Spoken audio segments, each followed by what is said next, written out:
So with Psalm chapters 45 through 47, we're again talking about the greatness of God and his just like almighty power, and how if we serve and appreciate and believe in him, also be righteous, and holy, then we'll also be able to experience that greatness, we'll be able to stand fast and not be moved. We'll be able to, be the mover of the mountain instead of being moved by the mountain or the problems or the issues,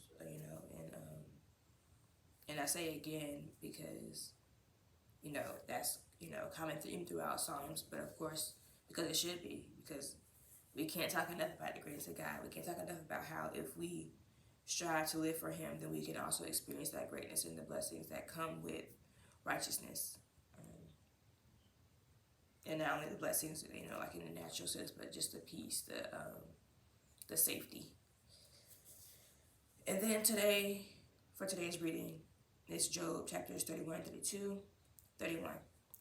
I made a covenant with mine eyes. Why then should I think upon a maid? For what portion of God is there from above? And what inheritance of the Almighty from on high? Is not destruction to the wicked, and a strange punishment to the workers of iniquity? Doth not he see my ways and count all my steps? If I have walked with vanity, or if my foot have hasted to deceit, let me be weighed in an even balance, that God may know mine integrity.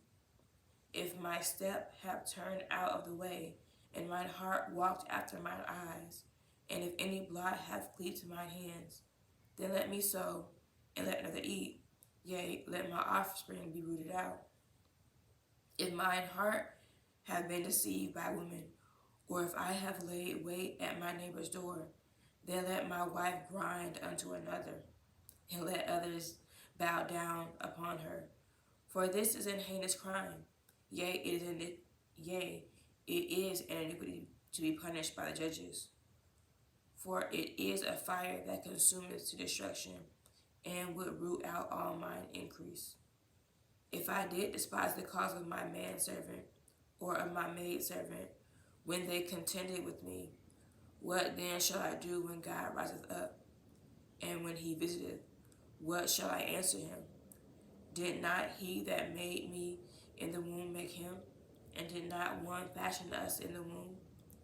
If I have withheld the poor from their desire, or have caused the eyes of the widow to fail, or have eaten my morsel myself alone, and the fowls have not eaten thereof. For from my youth he has brought up with me as with a father, and I have guided her from my mother's womb. If I have seen any perish from want of clothing, or any poor without covering, if his loins have not blessed me, and if he were not warmed with the fleece of my sheep, if I have lifted up my hand against the fatherless, when I saw my help in the gate, then let mine arm fall from my shoulder blade, and mine arm be broken from the bone. For destruction from God was a terror to me, and by reason of his highness I could not endure. If I have made gold my hope, or have said to the fine gold, thou art my confidence, if I rejoice because my wealth was great, and because mine hand had gotten much, if I beheld the sun when it shined, or the moon walking in brightness, and my heart had been secretly enticed, or my mouth had kissed my hand, this also were an iniquity to be punished by the judge. For I have desired the God that is above. If I rejoice at the destruction of him that hated me, or lifted up myself when evil found him, neither have I suffered my mouth to sin, by wishing a curse to his soul. If the men of my tabernacle said not, O that we had of his flesh, we could never be satisfied. The stranger did not lodge in the street, but I opened my doors to the traveler. If I covered my transgressions as Adam, by hiding mine iniquity in my bosom, did I fear a great multitude, or did the contempt of families terrify me, that I kept silence, and went not out of the door? Oh, that one would hear me. Behold, my desire is that the Almighty would answer me, and that mine adversary had written a book. Surely I would take it upon my shoulder, and bind it as a crown to me. I would declare unto him the number of my steps. as a prince would I go near unto him. If my land cry against me, or that the furrows likewise thereof complain, if I have eaten the fruits thereof without money, or have caused the owners thereof to lose their life, let thistles grow instead of wheat, and cockle instead of barley. The words of Job are ended. The words of Job are ended. 32.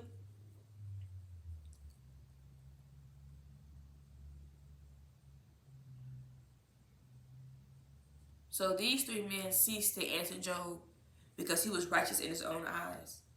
Then was kindled the wrath of Elihu, the son of Barachel, the Buzite, of the kindred of Ram, against Job, was his wrath kindled, because he justified himself rather than God.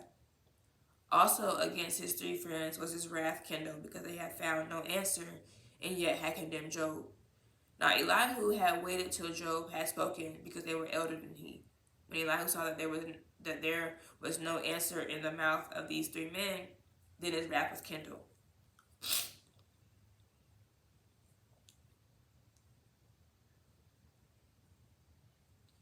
And Elihu the son of Barachel the Buzite answered and said, I am young, and ye are very old.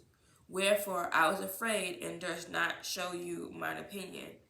I said, days should speak, and multitude of years should teach wisdom. But there is a spirit in man, and the inspiration of the Almighty giveth them understanding. Great men are not always wise, neither do the aged understand judgment.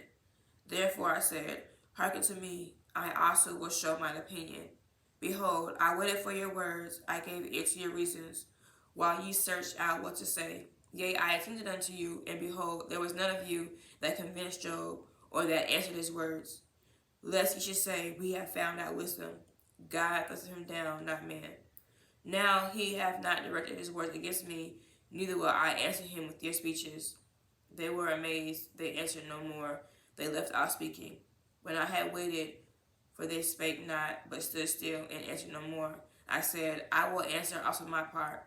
I also will show mine opinion, for I am full of matter. The spirit within me constraineth me. Behold, my belly is as wine which hath no vent. It is ready to burst like new bottles. I will speak that I may be refreshed. I will open my lips and answer. Let me not, I pray you, accept any man's person, neither let me give flattering titles unto man. For I know not to give flattering titles. In doing so, my Maker would soon take me away. Okay, got a new kid on the block. So, I'll think about what I just read, Job chapters 31 and 32, and talk about it in tomorrow's video. So, as always, I encourage you to write about what you read, talk about it, share it, pray, and meditate on the Word of God, and have a very blessed day. Lord, I'll see you tomorrow. Bye.